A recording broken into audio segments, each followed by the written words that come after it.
Welcome back. અને હવે વાત કરવી છે લોકોની એ સમસ્યા કે જેમાં કેટલાય મહિનાથી લગભગ છેલ્લા 3-4 મહિનાથી લોકો પીડાઈ રહ્યા છે। ઈ કેવાયસી કરાવવા લાંબી લાઈનોમાં ઊભા રહેવાનું, એ વૃદ્ધોની તકલીફ, બાળકોને પરીક્ષામાં મોડું થઈ જાય અથવા તો પરીક્ષાની તૈયારી કરવામાં પણ વિઘ્ન આવે, એવી આ તકલીફને આ બધા વચ્ચે એક સ્પષ્ટતા સરકાર દ્વારા કરવામાં આવી છે કે ઈ કેવાયસી ન હોય તો પણ રાશન મળશે, કોઈને ગેરમાર્ગે દોરાવવાની જરૂર નથી, એવી એક સ્પષ્ટતા કરવામાં આવી છે। એની સાથે સાથે બીજા લાભ પણ લોકોને મળશે, કારણ કે લોકો દ્વારા જે તકલીફ વ્યક્ત કરવામાં આવી, સંદેશ ન્યૂઝ દ્વારા હલ્લાબોલ કરવામાં આવ્યો હતો, બે વખત આ કાર્યક્રમ હલ્લાબોલની અંદર આ મુદ્દો અમે ઉઠાવ્યો હતો અને ત્યારબાદ ગાંધીનગરથી એના પડઘા પડ્યા છે કે ઈ કેવાયસી નહીં હોય તો પણ લાભ મળશે, અને ન માત્ર અનાજનો લાભ, સરકારની અન્ય સુવિધાઓ, અન્ય યોજનાનો લાભ પણ મળશે।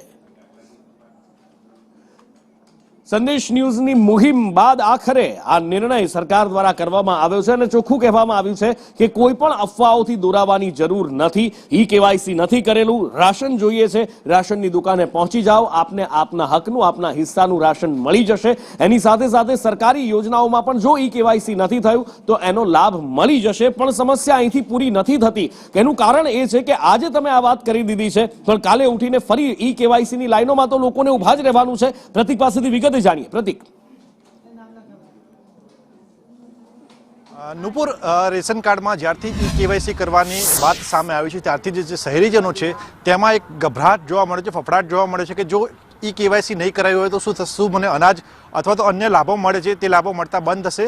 અને આ જ કારણથી તમામ ઈ કેવાયસી કરવા માટે લોકો દોડી રહ્યા છે અને જે પણ જનસેવા કેન્દ્રો છે કે જ્યાં આ પ્રકારની કામગીરી કરવામાં આવે છે ત્યાં મોટી સંખ્યામાં લોકો ભીડ ભેગી થતી હોય છે, જેના કારણે અવ્યવસ્થા પણ સર્જાતી હોય છે। અને આ જ કારણથી હવે એક જાહેરાત કરવામાં આવી છે કે જો રેશન કાર્ડમાં ઈ કેવાયસી નહીં કરાયું હોય તો કોઈ પણ પ્રકારની સરકારી જે લાભો મળતા હોય છે તે લાભો બંધ નહીં થાય, એટલે તમામ જે શહેરીજનો છે તેમણે કોઈ પણ પ્રકારની ગેરમાર્ગે દોરાવવું નહીં અને ઈ કેવાયસી છે તે સમય મર્યાદામાં કરાવવું જરૂરી છે। પરંતુ હાલ જો કોઈ પણ વ્યક્તિએ ઈ કેવાયસી નહીં કરાયો હોય તો તેને જે લાભો મળી રહ્યા છે તે લાભો નહીં મળે। ખાસ કરીને ગરીબ અને મધ્યમ વર્ગના લોકો કે જેમને રેશનિંગનું અનાજ મળે છે તેવા લોકોમાં એક અફવા ફેલાય છે કે જો ઈ કેવાયસી નહીં કરાયો હોય તો રેશનિંગનું અનાજ જે સરકાર તરફથી મળવાપાત્ર છે તે મળતું બંધ થઈ જશે। અને આજકાલથી મોટી સંખ્યામાં લોકો વહેલી સવારથી જનસેવા કેન્દ્રની બહાર લાઈન લગાવીને ઊભા હોય છે ઈ કેવાયસી કરવા માટે, પરંતુ હવે આ જાહેરાત કરવામાં આવી છે જેથી લોકોને ગેરમાર્ગે ન દોરાવવું જોઈએ અને શાંતિપૂર્ણ રીતે ઈ કેવાયસી કરાવવું જોઈએ।